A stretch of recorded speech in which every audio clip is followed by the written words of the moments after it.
Assalamualaikum warahmatullahi wabarakatuh.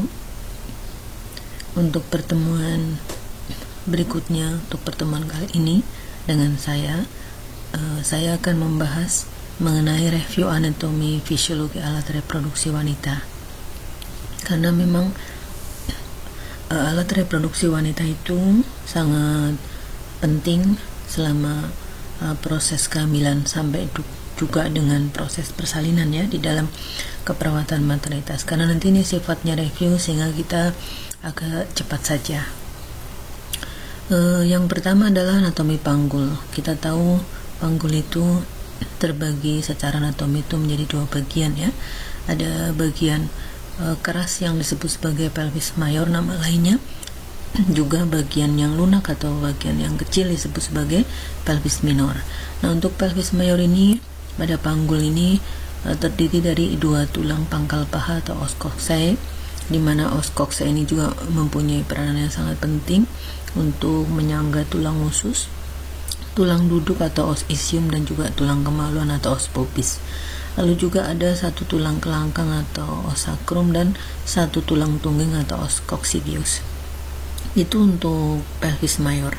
Lalu kemudian untuk pelvis minor ini mempunyai fungsi yang sangat penting sekali karena dia nanti akan membentuk jalan lahir. Artinya akan dilewati oleh kepala janin dan bagian-bagian dari tubuh janin. Ini pelvis minor ini untuk mencapai nanti vagina ya. Nah, ini pelvis minor ini dibentuk adanya oleh pars musculolevator ani, membrana sem maupun regio perineum ini ya bagian-bagiannya. Nah, kemudian kalau kita membahas masalah pelvis minor atau panggul kecil, ini ternyata juga terdiri dari 4 bidang yang sangat penting dan harus kita tahu di keperawatan maternitas ya. Ini harus kita tahu semua.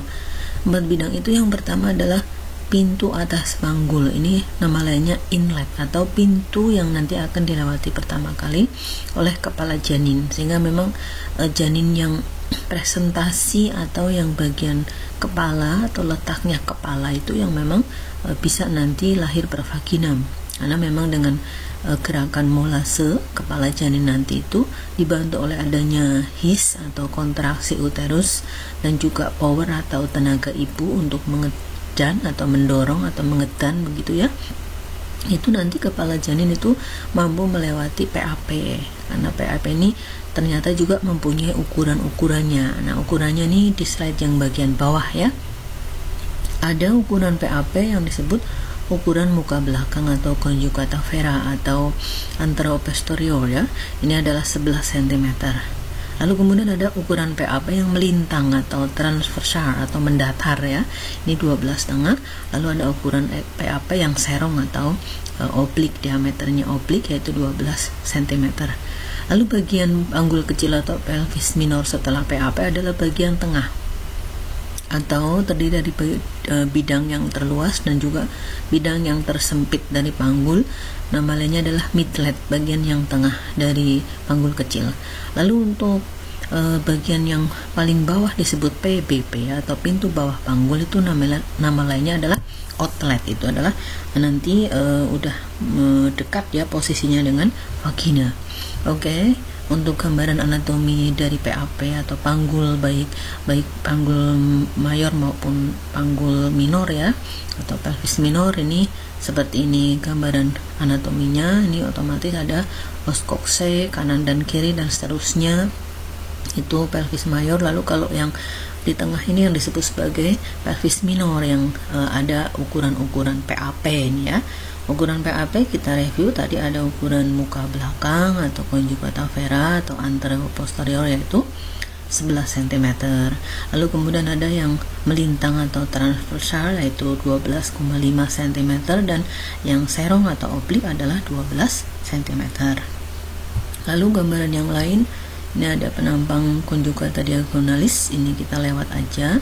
Kemudian untuk berikutnya gambar anatomi panggul yang lain, ini kita review aja ya, sifatnya mengingatkan bahwa ternyata di panggul besar atau pelvis mayor pada wanita ini atau kalau ini hubungannya dengan sias ya, ada crista iliaca gitu ya, ini ada sias. Jadi sias ini adalah atau anterosuperior iliaca spina, ini adalah nanti yang difungsikan untuk lokasi injeksi intramuskuler melalui pantat atau bokong pasien. Oke, itu. Kalau yang hubungannya dengan maternitas ya, ini reviewnya tadi ada tulang ekor, terus juga tulang pubis dan seterusnya, os coccygeus dan seterusnya ya. Kemudian gambar yang lain ini kita lewat aja. Ada juga di sini gambar yang menjelaskan selain ada panggul besar atau juga panggul kecil, ini juga di dalam bagian dari pelvis minor atau panggul kecil ada lubang rektum, ada lubang vagina, dan ada lubang uretra. Kita harus hati-hati sebagai perawat di keperawatan maternitas bahwa nanti kalau pada saat kita melakukan kateterisasi atau pemasangan kateter dengan menggunakan nelaton maupun menggunakan dower kateter, itu harus hati-hati jangan sampai salah masuk lubang ya, terutama lubang vagina, karena bagi wanita yang masih gadis ini sangat berharga ya, di dalam liang atau lubang vagina itu akan ada selaput darah atau himen, sehingga kalau sampai ada mengalami cedera atau injury itu ya sangat disayangkan sekali begitu, karena mungkin disebabkan oleh karena kateterisasi yang salah masuk lubang. Mestinya memang kalau kateter itu masuknya ke lubang uretra, orificium uretra externa gitu ya. Ini yang di bawah nih ada gambarnya. Oke, kita lanjut. Berikutnya adalah gambar yang lain tentang panggul. Kita lewat aja, ini udah jelas. Lalu sekarang kalau misalnya reproduksi wanita itu dilihat dari samping ya, dari samping itu terlihat seperti ini. Ada yang paling jelas terlihat itu adalah uterus ya. Uterus itu ternyata letaknya seperti ini, tidak tegak lurus tapi dia adalah antefleksi atau tengadah ke depan. Lalu ada tuba fallopi dan juga ada ovarium. Lalu ada yang sangat penting juga ikut membantu menyangga posisi uterus, posisi ovarium, dan juga memberikan nutrisi, mensarafi juga ya, mensirkulasi juga. Itu adalah beberapa ligamentum, seperti ada ligamentum ovari, ligamentum rotundum, ligamentum sacrouterin, dan seterusnya. Oke, kemudian ini kalau dilihat organ reproduksi wanita dilihat dari depan. Ini kembali lagi uterus yang di tengah ini, bagian yang atas ini namanya kita sebut fundus ya, sehingga nanti ada pemeriksaan kehamilan mencari tinggi fundus uteri atau TFU, karena dengan TFU itu bisa diperkirakan nanti ya, diperkirakan ya, itu adalah umur kehamilan salah satunya, dan juga yang berikutnya bisa diperkirakan dari TFU itu adalah taksiran berat badan janin ya, atau TBBJ. Lalu bagian yang bawah atau ada badan atau korpus uteri. Nah, ini bagian yang tengah maksudnya ya, dari atas tengah adalah badan atau korpus, lalu yang paling bawah sendiri dari uterus adalah otomatis nanti udah leher uterus atau berdekatan dengan vagina ya, itu namanya adalah porsio, dan leher serviks kan begitu. Ada serviks, ada leher serviks, ya, terus ada porsionya. Nah, kemudian kalau yang di kanan kiri adalah yang kita sebut sebagai salping atau tuba fallopi. Ini ternyata juga beberapa bagian dari tuba atau salping ini luasnya dan ukurannya tidak selalu sama. Jadi bagian yang paling menempel berdekatan paling dekat dengan uterus itu namanya interstitialis tuba. Lalu setelah itu ada isthmus tuba. Lalu ada yang disebut bagian yang paling luas dari tuba fallopi adalah ampullaris tuba, dan ini juga termasuk bagian yang penting ampullaris tuba ini, karena memang tempat ampullaris tuba ini sebagai tempat proses terjadinya konsepsi atau fertilisasi atau pembuahan, yaitu proses di mana terjadinya pertemuan antara spermatozoa dengan ovum. Oke, nanti kalau saat menjelaskan fisiologi kehamilan saya akan terangkan atau jelaskan lebih detail lagi ya tentang bagaimana proses kehamilan itu terjadi. Lalu juga ada bagian tuba seperti fimbriae yang seperti jari-jari tangan, dan juga ada infundibulum. Nah, ini kanan kiri ada ovarium. Oke. Lalu setelah ini kita bahas masalah bidang hot. Bidang hot itu di dalam periode antenatal atau kehamilan ini bisa digunakan untuk mengestimasi kepala janin dan bagian tubuh janin itu, terutama adalah bagian kepala, ini sudah berada di mana, di sebelah mana dari panggul tadi ya, terutama adalah dari panggul kecil ya, yang kita ukur tadi ada PAP, ada bagian tengah panggul, juga ada bagian bawah panggul. Jadi ada PAP, ada atau istilahnya inlet, ada midlet, ada outlet lah. Ini di periode antenatalin atau kehamilan ada 4 bidang hot yang memang bisa mengestimasi atau memperkirakan keberadaan kepala janin. Apabila nanti dilakukan palpasi, ditemukan kepala janin teraba di bidang hot 1, itu analoginya adalah bidang yang sama dengan PAP. Artinya kepala si janin itu masih tinggi atau masih di atas karena baru saja masuk PAP. PAP kan tadi posisinya pintu yang pertama kali dilewati oleh kepala janin ya. Jadi itu PAP, inlet atau pintu atas janin, itu sejajar atau sama dengan disebut hot 1.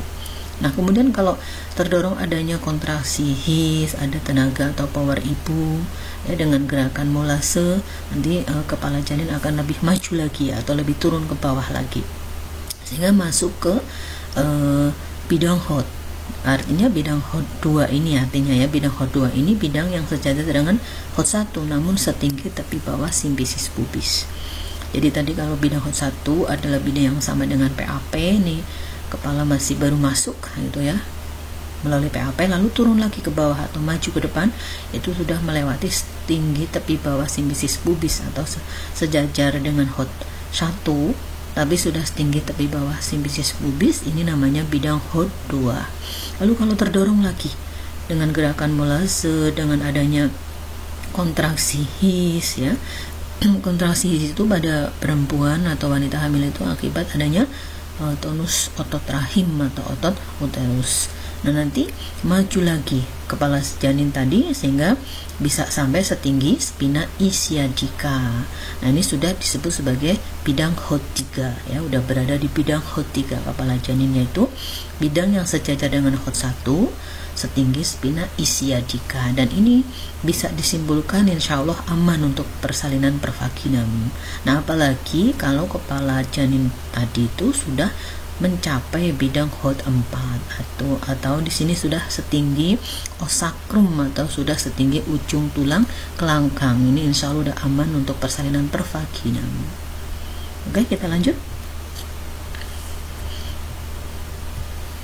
Nah, ini untuk memperjelas gambaran mahasiswa tentang mengenai bidang hot, yaitu kalau tadi adalah baru penjelasan secara narasi, ini adalah gambarnya ada ya, yang ini walaupun belum ada kepala janin, tapi ini bahwa panggul wanita itu memang bentuknya tidak tegak lurus, tapi memang seperti ini gambarnya, dan ini dibagi menjadi 4 bidang hot. Tadi ada bidang hot 1 yaitu yang sama dengan PAP atau saya katakan kepala masih tinggi. Lalu andai kata udah turun ke bawah kepala karena memang akibat ada kontraksi his atau kenceng-kenceng, dan juga ada terutama kontraksi his kenceng-kenceng ya, dibantu oleh power ibu misalnya. Kalau memang sudah harus boleh mengedan, karena mengedan itu juga atau mengejan pada ibu infarto itu harus ada pimpinannya, harus ada diatur atau dipandu, dipimpin begitu. Tidak sembarangan boleh mengedan karena nanti kemungkinan resikonya adalah ruptur uteri, ruptur penia dan seterusnya ya. Atau kehabisan tenaga sebelum memang nanti harus benar-benar harus mengedan. Nah, tadi fokus lagi ke bidang hot ya. Hot 1 sama dengan PAP atau pintu atas panggul. Lalu kalau sudah mencapai hot 2 itu sudah setinggi tepi bawah simfisis pubis. Kalau sudah turun lagi ke hot 3 itu insya Allah aman pervaginam karena sudah mencapai spina ischiadica. Apalagi kalau sudah sampai turun lagi mencapai osakrum atau ujung tulang kelangkang, yaitu masuk ke hot 4, insya Allah sudah aman untuk persalinan pervaginam. Nah, ini kita analogikan atau kita gambarkan, semoga bisa memperjelas gambaran saudara semua tentang posisi dan letak janin dalam rahim. Ini yang bentuknya bulat seperti pohlam atau buah pir ya. Ini adalah tempat janin untuk bertumbuh kembang. Nah, janin kita gambarkan sebagai passenger ya, atau penumpang yang mau lewat nih ya, lewat untuk keluar. Nah, adapun kontraksi uterus itu disebut dengan his, dan juga tenaga ibu adalah power ya, yang memang menentukan juga untuk kemajuan persalinan. Nah, nanti kalau dikatakan janin yang dengan presentasi kepala, yaitu kepala yang ada di bawah begitu, ini yang memang bisa kemungkinan memang bisa untuk melalui proses persalinan pervaginam. Jadi kalau posisinya bukan presentasi kepala, sehingga mungkin sungsang, malah justru bokong yang ada di bawah, atau mungkin lintang ya, itu memang akan mengalami kesulitan. Nah, itu namanya kondisi-kondisi malpresentasi. Kesulitan di situ artinya kemungkinan proses persalinannya itu tidak bisa pervaginam. Nah, kepala janin nanti akan berupaya untuk secara gerakan molase untuk melewati yang disebut tadi, saya berulang kali sudah menjelaskan, yaitu pintu atas panggul atau inlet, yang ternyata bentuk diameternya itu adalah transversal ya.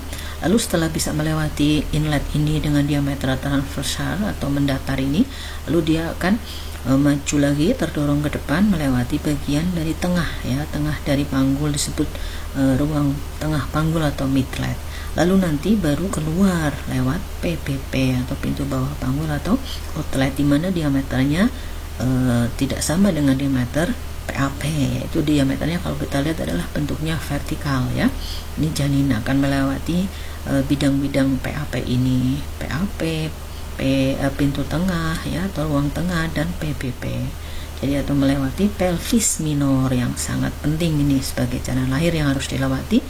Tinggal nanti keluarlah melalui pervaginam, yaitu untuk mengecek keberadaan atau kemajuan kepala janin ini tadi menggunakan bidang HOT tadi, ada HOT 1, HOT 2, HOT 3, HOT 4 gitu. Oke, kemudian ini gambar yang berikutnya ini semoga bisa memperjelas atau mendeskripsikan ya lebih gamblang mengenai bidang HOT. Oke, ini karena ada gambar kepala janin itu sendiri ya. Ada kepala tadi saya katakan masih di atas atau masih tinggi karena dia baru masuk saja ke pintu atas panggul. Baru masuk ke pintu atas panggul itu adalah dikatakan masih berada di HOT 1. Apabila sudah dia semakin maju atau semakin turun gitu ya, semakin terdorong ke depan, ini adalah sudah setinggi tepi bawah simfisis pubis atau sudah dikatakan mencapai HOT 2. Apalagi kalau sudah mencapai HOT 3, yaitu setinggi dengan spina ischiadica, insya Allah sudah aman pervaginam.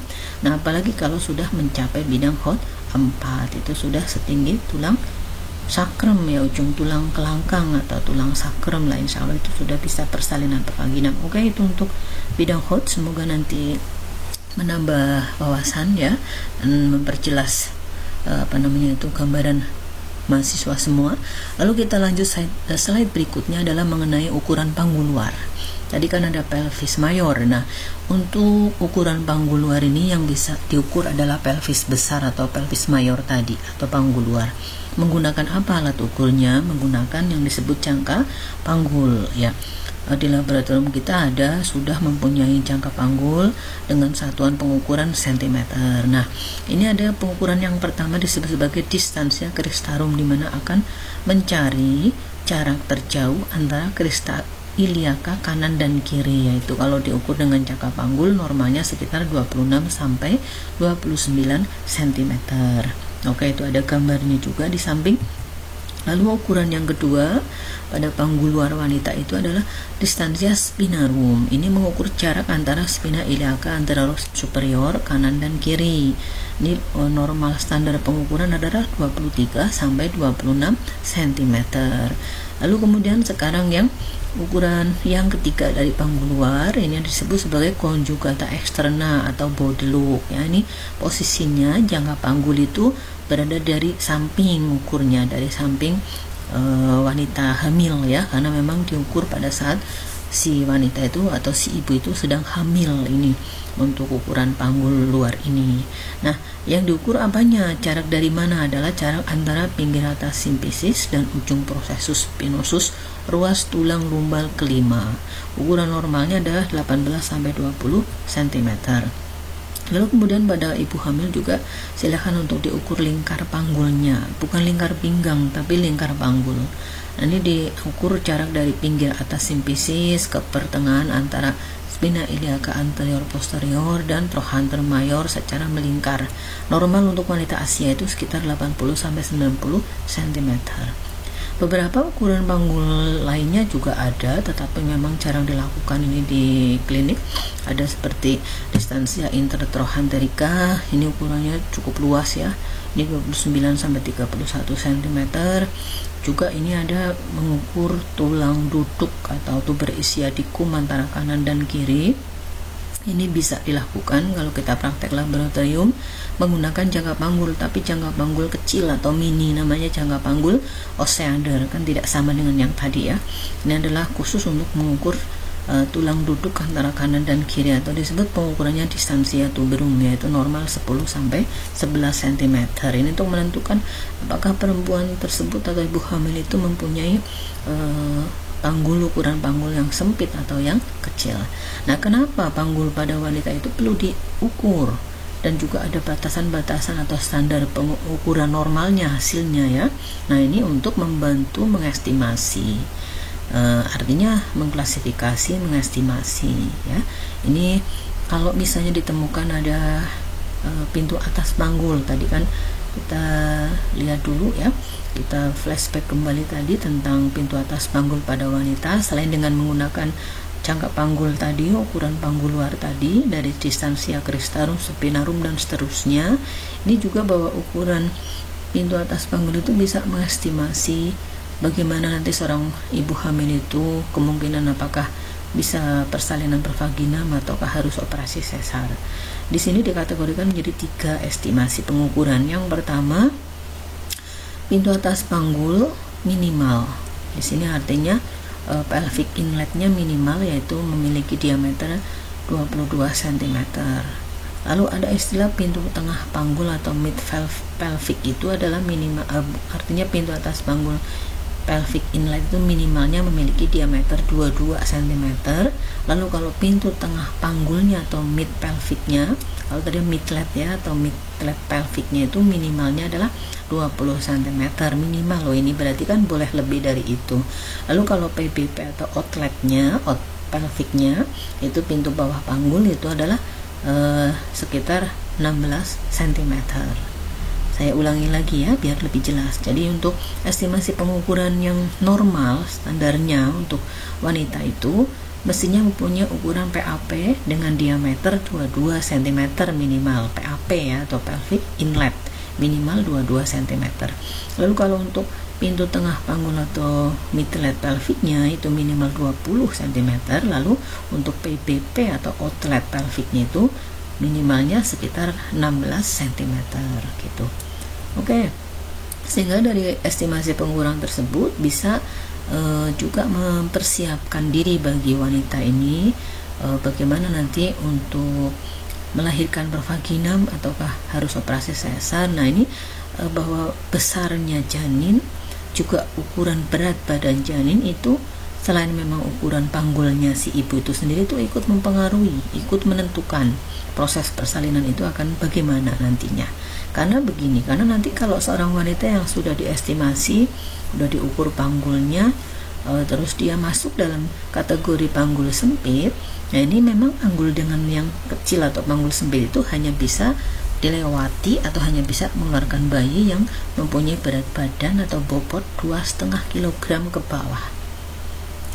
Terus kemudian yang kelompok kedua atau kategori yang kedua adalah panggul sedang. Ini lumayan banyak jumlahnya dan ini memang mempunyai mayoritas itu paling banyak tuh wanita itu pada pengukuran atau estimasi panggul sedang. Ini bisa mengeluarkan bayi berbobot 2,5 kg sampai dengan 3,5 kg. Kadang-kadang ada yang lebih juga dari 3,5 itu ya. Pervaginam tidak harus operasi sesar. Lalu apabila masuk dalam kategori panggul luas atau panggul besar, ini memang panggul jenis ini bisa mengeluarkan bayi berukuran lebih dari 3,5 kg sampai 3,9 kg. Kadang juga ada yang lebih dari 4 kg, 4,2, 4,3 begitu. Itu untuk persalinan pervaginam ternyata, tapi teorinya mengatakan ukurannya adalah demikian, walaupun kenyataan di rumah sakit kadang-kadang melahirkan pervaginam bayinya bobotnya bisa 4,2 kilogram sendiri, itu pervaginam, tidak operasi sesar. Namun kalau memang 4 saja sudah harus operasi, 4 pas misalnya harus operasi sesar, ya itu tidak masalah juga. Ternyata memang masing-masing perempuan itu mempunyai kemampuan melahirkan tidak selalu sama ya, tapi teori maternitas itu mengatakan estimasi pengukuran dan besarnya atau bobotnya berat badan janin ini adalah disesuaikan dengan ukuran dari panggul ya, yang kita bagi menjadi estimasinya ada panggul sempit, panggul sedang, dan panggul luas. Ada 3 estimasi. Oke. Nah, berkaitan dengan itu, selain kita ketahui ukuran panggul, terus juga udah dikategorikan menjadi 3 estimasi pengukuran tadi ya. Nah, sekarang kita tahu juga harus bentuk panggul wanita itu yang normal ya harusnya seperti apa bentuknya.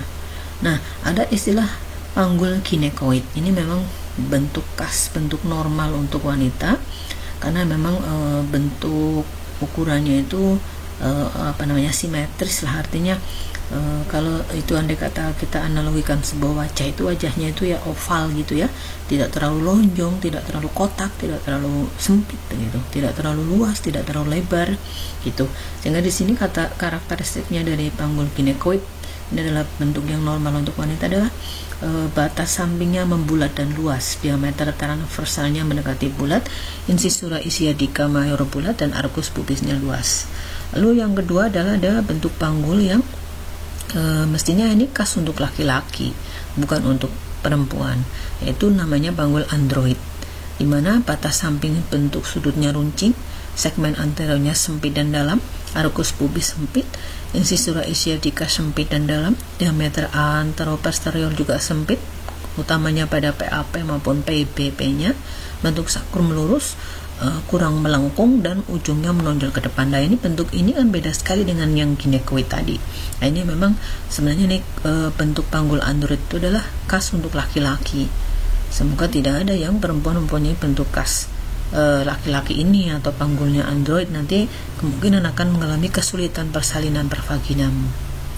Oke, yang ketiga adalah gabungan antara atau kombinasi antara bentuk panggul ginekoid dan android, itu namanya disebut panggul antropoid, di mana karakteristiknya adalah diameter anteroposterior itu lebih besar, PAP-nya lonjong ke depan, bentuk segmennya sempit dan runcing, insisura ischiadica mayor luas, dan juga sakrumnya lebih dalam. Ini juga kemungkinan masih mengalami kesulitan untuk persalinan pervaginam. Nah, yang keempat ini yang kita sebut bentuk panggul kepeng atau platypelvoid kepeng ya.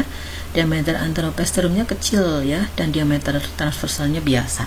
Namun segmen anteriornya itu lebarnya menyamping, namanya lebar ke samping. Sakrum melengkung dan insisura ischiadicanya juga lebar, sehingga ini juga kesulitan untuk persalinan pervaginam. Oke, itu adalah ada 4 bentuk panggul wanita. Kita lanjut slide berikutnya tentang anatomi reproduksi wanita. Ini direview sekilas saja bahwa untuk alat reproduksi wanita secara anatomi dan fisiologi itu terbagi secara garis besar tadi bagian luar dan bagian dalam. Kalau tadi di awal tentang panggul, ini adalah khusus alat reproduksi ya, secara keseluruhan ya. Bagian luar itu kita tahu ini masuk ke genitalia. Alat reproduksi itu adalah artinya genitalia, reproduksi bagian luar dan bagian dalam. Nah, untuk yang genitalia itu adalah mons veneris ya, puncaknya, terus ada labia mayor, labia minor. Itu sangat penting nanti diperhatikan pada saat saudara melakukan vulva hygiene. Terus ada klitoris, ada vestibulum, ada selap udara tadi yang sudah saya singgung pada saat perawat melakukan kateterisasi. Lalu ada kelenjar Bartolini dan Skene, ini juga harus dijaga betul kebersihan atau higienisnya ya, sehingga jangan sampai mengalami Bartolinitis misalnya atau infeksi.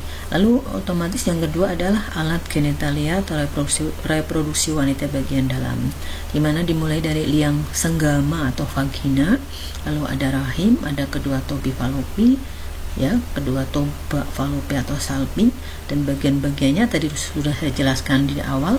Ada indung telur atau ovarium yang ada masih lengkap dua kanan dan kiri.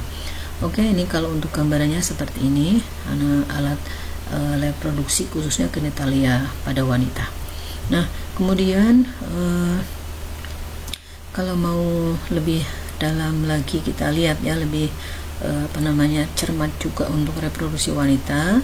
Walaupun tadi di awal sudah saya singgung sedikit, tapi ini kita mulai dari liang vagina kita lihat sampai nanti masuk dari luar dulu, baru masuk ke bagian dalam atau interna.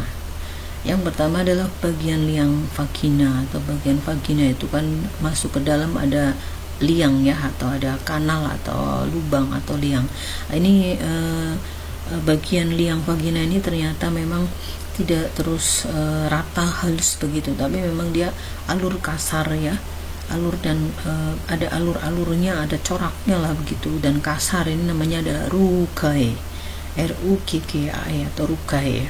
Lalu masuk ke atas atau ke dalam itu masuk melewati nanti ada yang namanya serviks begitu kan. Oke, sehingga ini juga untuk di Indonesia menduduki urutan yang persentasenya lumayan tinggi ya. Setelah sea mame ada sea serviks. Ini hati-hati karena memang leher serviks dan serviks itu udah luar biasa banyak sekali juga bahwa faktor kebersihan, terus gaya hidup ya, lifestyle yang salah, dan selain memang genetika ya, untuk cancer itu harus diperhatikan betul pada semua wanita mahasiswa yang memang remaja putri yang wanita ini, mahasiswi, untuk benar-benar memperhatikan kebersihan terutama di organ genitalianya atau reproduksinya. Nah, terus masuk ke atas lagi atau ke dalam tuh ada masuk menyusuri kafum uteri, karena ini merupakan bagian dari uterus. Di dalamnya ada kafum ya, kafum atau rongga uterus, yang nanti di dalam rongga uterus itu kita tahu terutama bagian atas atau bagian fundusnya baik di depan maupun di belakang itu sebagai tempat atau media untuk nidasi atau implantasi kalau sudah terjadi ada proses kehamilan. Nah, yang kanan kiri ini adalah yang disebut tadi udah tuba fallopi atau salping. Ini yang nempel dengan uterus namanya interstitialis tuba. Lalu bagian setelah itu disebut isthmus tuba. Lalu setelah itu ada bagian yang paling luas ya dari salping itu namanya ampullaris tuba. Ini sebagai tempat untuk bertemunya spermatozoa dengan ovum yang prosesnya disebut sebagai fertilisasi atau konsepsi atau pembuahan. Nah, yang seperti jari-jari tangan yang disebut sebagai fimbrae atau fimbralis. Lalu ada juga infundibulum tuba. Ada ovarium kanan dan kiri dan seterusnya. Ya, ini sudah dijelaskan pada saat saudara membahas masalah anatomi fisiologi reproduksi ya, khususnya reproduksi wanita, sehingga saya hanya review saja sifatnya. Oke, kemudian ini kalau bagian dipotong gambarnya sebelah ya, atau di samping seperti ini atau secara parsial, kita lewat aja udah sangat jelas. Berikutnya adalah tentang ya, ini tadi udah tentang letak uterus, posisi uterus, termasuk juga bentuk uterus ya. Tadi di awal letak uterus yang betul adalah tengadah ke depan atau disebut sebagai antofleksi, karena ada beberapa letak uterus yang tidak normal. Oke, nah ini kita masuk ke letak uterus. Yang normal fisiologis disebut antofleksio atau tengadah ke depan. Ternyata ada juga yang letak uterus itu menghadap ke belakang atau retrofleksio, ada juga yang terdorong ke depan antoversio, dan ada yang terdorongnya ke belakang ya, retroversio, dan juga ada yang terputar atau disebut letaknya torsio lah ya. Pada gangguan-gangguan letak, artinya ada ketidaknormalan letak ya, atau letak uterusnya itu tidak antofleksi, kemungkinan akan ibunya itu atau wanita itu akan sulit untuk mudah hamil gitu, karena memang ada kelainan letak secara anatomi dari uterus. Oke.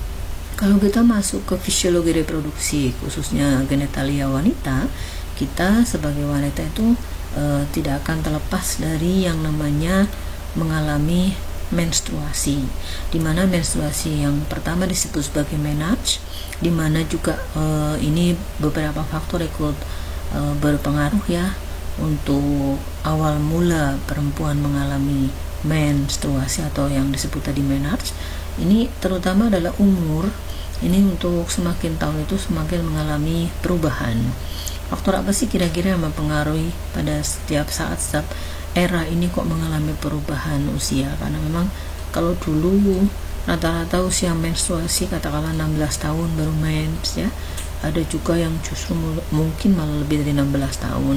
Lalu semakin maju lagi mungkin rata-rata 15 tahun, ada maju lagi 13, 12 tahun, ada maju lagi menjadi 10 tahun, 9 sampai 10 tahun. Nah, sekarang ternyata kelas 4 SD ya, katakanlah udah kelas 4 itu sekitar 8 tahun berarti kan, itu sudah mempunyai mens atau sudah menarche, walaupun setelah itu biasanya adalah tidak langsung teratur ya. Ini faktor apa kira-kira?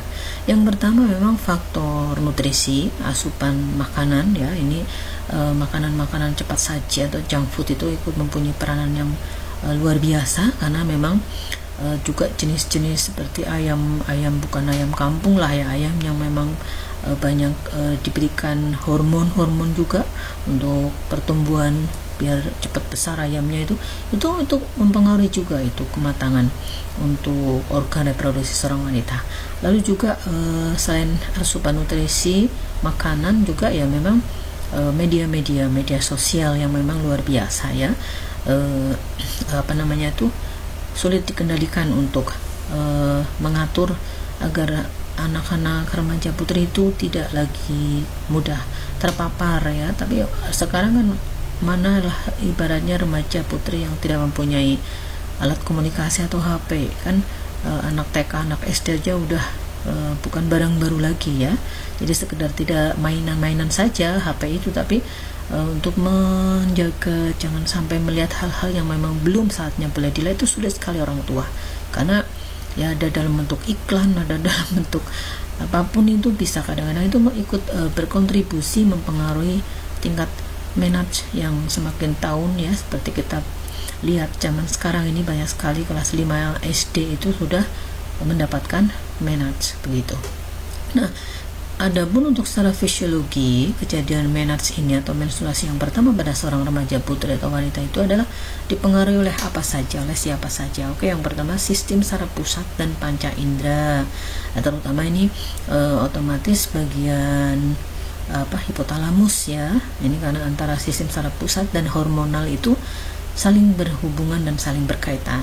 Jadi saat perempuan atau wanita itu memang belum mendapatkan menarche, ini masih dihambat atau masih diinhibitor pubertas ya oleh nukleus amidel ini yang ada di sistem saraf pusat. Jadi memang belum diaktifasi. Nah, berikut nanti bertambah usia seorang wanita tadi, misalnya katakanlah sekarang rata-rata 10 tahun lah ya, perempuan misalnya udah mendapatkan menarche, ini memang ada sistem hormonal yang ikut mempunyai peranan besar, yaitu khususnya adalah melalui proses aksis hipotalamus hipofisis ovarial. Nah, ini disebut hipotalamus bagian mana yang memproduksi hormon gitu ya, adalah bagian hipofisenya atau bagian depan. Nah, yang diproduksi hormon apa saja, yaitu terutama adalah FSH atau follicle stimulating hormone. FSH ini memang benar-benar untuk memasak atau mematangkan folikel, makanya disebut sebagai follicle stimulating hormone. Lalu juga hipofise anterior itu juga menghasilkan selain FSH juga menghasilkan LH atau luteinizing hormone dan juga prolaktin. Namun untuk prolaktin itu memang nanti difungsikan pada saat periode laktasi. Nah, kemudian pada bagian ovarium, organ genitalia bagian dalam atau interna pada seorang wanita itu kalau sudah mengalami menarche nanti juga akan menghasilkan hormon estrogen dan progesteron. Itu diaktifasi ya melalui sistem hormonal aksis hipotalamus hipofisis ovarial atau ovarial tadi. Oke, perubahan yang terjadi pada ovarium bagaimana? Nah, ini nanti kalau sudah dia mengalami menarche ya, walaupun nanti mengalaminya itu tidak langsung teratur setelah mens yang pertama atau menarche itu tidak terus langsung teratur tiap bulan dapat men, itu belum tentu. Kadang-kadang memang menjadi berhenti dulu ya atau irregular dulu, baru nanti kalau sudah stabil mensnya tiap bulan lah itu oke. Berarti masa suburnya atau ovulasinya itu bisa nanti mulai diperhatikan atau mulai dihitung. Nah ini di mana proses ovulasi terjadi? Otomatis di ovarium. Nah, ovarium menghasilkan hormon apa? Estrogen dan progesteron. Itu adalah kedua hormon yang sangat penting ya bagi seorang wanita. Oke, kemudian berikutnya lagi masuk fase stadium menstruasi. Ini ada beberapa teori yang mengatakan ada 4 fase, tapi juga ada yang 3 fase biar mudah diingat ya. Kalau yang 3 fase itu yang pertama adalah stadium menstruasi atau fase menstruasi itu sendiri yang berlangsung sekitar 3-5 hari. Lalu ini lapisan stratum spermatozoa dilepaskan. Nah, kenapa sih seorang perempuan itu bisa mengalami peluruan atau desquamasi atau pelepasan dari lapisan stratum dan spermatozoa ini yang ada di dalam endometrium? Karena memang kadar estrogen dan progesteron itu kadarnya meningkat drastis, dan juga akhirnya mengalami kondisi LH shock atau LH shock itu adalah kondisi yang sangat tinggi ya. Itu menimbulkan vaskularisasi. Artinya dengan kondisi seperti itu ada LH shock, peningkatan estrogen dan progesteron yang drastis kadarnya, itu akhirnya meluruhkan atau melepaskan lapisan di endometrium khususnya stratum dan spermatozoa. Nah, jumlah perdana kira-kira 50 cc pada saat periode menstruasi itu sendiri. Lalu kalau stadium atau fase yang kedua adalah proliferasi. Ini dimulai pada hari ke-5 sampai hari ke-14, di mana pada hari ke-14 ini sangat penting seorang wanita melalui ovariumnya ya diproduksi sebuah ovum ya. Ini prosesnya disebut sebagai ovulasi. Yang paling banyak umumnya memang walaupun mempunyai 2 ovarium, tapi memang hanya 1 ovarium saja yang menghasilkan ovum. Nah, ini namanya stadium proliferasi. Lukanya udah mulai ditutup kembali oleh epitel. Lapisan endometrium juga sudah mulai tumbuh dengan tebal kira-kira 3,5 cm. Lalu stadium yang ketiga adalah pramenstruasi atau stadium skresi, berlangsung setelah hari ke-14 yaitu hari ke-15 sampai hari ke-28. Nah, ini tebal endometrium itu tebalnya udah tetap, udah konstan ya, udah stabil, tapi kelenjarannya juga kelihatan lebih berkelok-kelok dan mengeluarkan skrit atau lendir. Nah, ini skrit atau lendir pada stadium skresi ini makanya disebut skresi. Ini ternyata banyak mengandung glikogen, nutrisi, protein, mineral maupun air. Nah, kondisi endometrium yang demikian itu tuh sebenarnya itu menyiapkan untuk tempat implantasi atau nidasi dari zigot kalau memang nanti ada terjadi proses kehamilan. Itu stadium menstruasi. Ya, gambaran yang lain seperti ini menjelaskan hubungan atau kaitan antara sistem saraf pusat, juga sistem hormonal, juga organ reproduksi atau genitalia wanita ya. Jadi pada organ genitalia wanita khususnya ovarium, jadi sudah saya jelaskan itu nanti ada yang mengalami proses apa, dia akan mengalami hormon estrogen dan progesteron. Nah, estrogen dan progesteron itu akan kadarnya tiba-tiba meningkat drastis ya, terus juga sampai meningkatkan juga kadar LH shock sampai menimbulkan keadaan LH shock. Nah, itu akan memicu atau meluruhkan lepasnya endometrium yaitu stratum compactum, spermatozoa dan seterusnya. Nah, kemudian nanti bagaimana yang terjadi? SSP atau sistem saraf pusat, kalau tadi kan genitalia ovarium ya, akan menghasilkan yang namanya FSH atau follicle stimulating hormone. Nah, ini follicle stimulating hormone atau FSH itu yang memang akan mempunyai peranan sangat penting membantu proses pemasakan dari ovum itu sendiri yang berada di ovarium, yang nanti akan kalau dia udah masak itu nanti akan dikeluarkan atau dilepas ya dari ovarium. Nah, yang disebut sebagai proses ovulasi. Nah, kalau folikel masih muda namanya primary follicle atau folikel primer, lalu menjadi folikel sekunder atau secondary follicle, lalu menjadi vesicular follicle ya. Nah, ini kita lihat antara inti ovumnya ini atau oositnya itu berbeda-beda ya tiap fase folikel, sampai nanti dia akhirnya kedorong di bagian pinggir tepi nanti untuk akhirnya dikeluarkan atau diproduksi oleh ovarium, yaitu sebagai proses ovulasi. Nah, kita lihat apa yang terjadi pada lapisan endometrium seorang wanita. Itu kan kalau yang tadi adalah FSH, memasak atau mematangkan folikel. Lalu di dalam endometrium itu seorang wanita yang sudah menarche itu akan terjadi proses bagaimana ya, sesuai dengan stadium menstruasi yang kita bagi 3 tadi. Itu kalau pada saat proses menstruasi sedang berlangsung, pada stadium menstruasi itu sendiri adalah stadium yang pertama, ini memang rata-rata 1 minggu lah ya berlangsung stadium menstruasi itu sendiri. Ini lapisan stratum compasium spongiosum itu banyak yang terlepas, banyak yang keluar sebagai darah yang jumlahnya sekitar 50 cc. Makanya ini terlihat tipis lapisan endometrium. Itu stadium yang pertama. Lalu pada stadium yang kedua yang rata-rata dimulai pada hari ke-5 atau hari ke-6 sampai hari ke-14 ya, atau hari ke-15 misalnya, ini adalah stadium yang kedua, yaitu stadium penutupan luka oleh epitel, namanya stadium proliferasi, dimana kita ingat pada hari ke-14 nya adalah terjadi proses ovulasi. Lalu setelah itu adalah stadium yang ketiga, yaitu stadium pramenstruasi berikutnya atau stadium skresi, karena penebalan endometriumnya tuh sudah stabil, kelenjarnya berkalok-kalok dan juga mengeluarkan skret atau lendir, di mana skret itu banyak mengandung glikogen, nutrisi dan seterusnya sebagai tempat untuk tumbuh kembang sikot kalau ada pembuahan atau konsepsi. Oke, itu untuk stadium menstruasi atau siklus menstruasi. Ya, ini gambarannya bagaimana kondisi LH shock terjadi.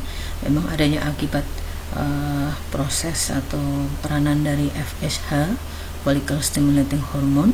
Selain itu juga ada kondisi yang secara drastis fluktuasi ya. Ini estrogen dan progesteron kadarnya secara fluktuatif, itu mempengaruhi pelepasan atau luruhnya lapisan endometrium, sehingga pada beberapa wanita yang menjelang menstruasi itu secara fisik mengalami rasa atau keluhan lah ya yang tidak nyaman, termasuk mungkin timbul jerawat, termasuk badan seperti rasanya kok kayak berat badan naik mendadak begitu ya, terus akhirnya nafsu makan juga mengalami penurunan. Apalagi juga selain fisik juga bisa mempengaruhi psikologi, yaitu menjadi lebih sensitif, mudah marah, tersinggung ya, sedih berlebihan misalnya. Itu karena apa? Karena memang adanya akibat fluktuasi dari hormon estrogen dan progesteron. Oke, kalau setelah seorang perempuan mengalami menstruasi yang teratur, terus kemudian di situ jelas secara normal ada fase ovulasi terjadi ya. Ovulasi adalah, tadi saya ingatkan kembali, adalah proses atau produksi ovum ya dari ovarium.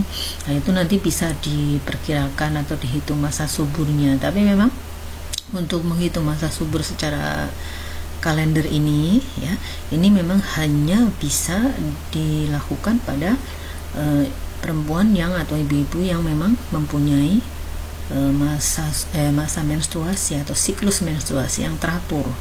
Kalau yang tidak teratur tidak bisa diterapkan. Kenapa masa subur bisa diperkirakan atau dihitung?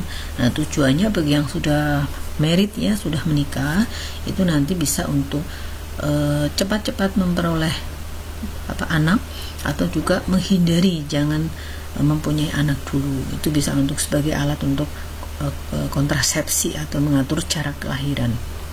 Nah, baiklah kita mulai misalnya dengan menggunakan rumus matematik sederhana. Kita cari dulu hari pertama menstruasinya tanggal berapa, walaupun disitu tulis hari tapi yang dijumlahkan adalah tanggalnya. Nanti tanggal pertama menstruasi itu silakan ditambah 12, itu sebagai hari awal masa subur. Lalu nanti kalau hari pertama menstruasi ditambah 14 adalah sebagai puncak masa subur, dan pada hari pertama mens ditambah dengan 19 adalah sebagai akhir masa subur. Kemudian bisa juga masa subur itu diketahui dengan menggunakan suhu badan ya, suhu basal badan. Nah, yang paling valid itu adalah dengan menggunakan pengukuran temperatur atau termometer bagian timpani ya, bukan aksila, tapi timpani itu memang paling valid ya menurut keperawatan menurut Bobak. Nah, ini kalau ditemukan ada peningkatan atau deviasi sekitar 0,5 derajat Celcius itu diperkirakan sedang masa subur, asal memang dengan catatan tuh perempuan itu tidak sedang kurang minum atau dehidrasi atau kurang tidur, kurang makan begitu ya, atau mungkin ada fase infeksi. Itu faktor-faktor yang bisa mempengaruhi yang lain, itu namanya ya faktor confounding. Oke, dari analisis lendir atau cairan serviks juga bisa, apabila ditemukan cairan serviks itu ya bersifat basah, jernih, transparan, mudah ditembus oleh spermatozoa, mempunyai kemampuan elastisitas atau meregang, disebut sebagai spine percate ya. Meregangnya itu kalau ditarik lendirnya atau skirt vagina itu sampai 15-20 cm, itu berarti kemungkinan sedang masa subur. Nah, dengan mikroskopis misalnya juga bisa dilihat menggunakan mikroskop ya. Kalau terlihat seperti susunan daun pakis, kemungkinan juga ada masa subur. Serta mikrokuritase menjelang atau hari pertama menstruasi. Ini kalau ditemukan fase sekresi juga ada masa subur misalnya. Oke, demikian untuk review anatomi fisiologi organ reproduksi atau genitalia pada wanita. Demikian penjelasan dari saya, semoga bermanfaat, dan kalau ada yang perlu diklarifikasi atau diskusikan, itu bisa masuk ke tugas kelas atau diskusi kelas di Google Classroom. Terima kasih, sampai ketemu di video berikutnya. Kita akan membahas masalah fisiologi kehamilan ya. Sekali lagi saya ucapkan terima kasih. Saya akhiri, wassalamualaikum warahmatullahi wabarakatuh.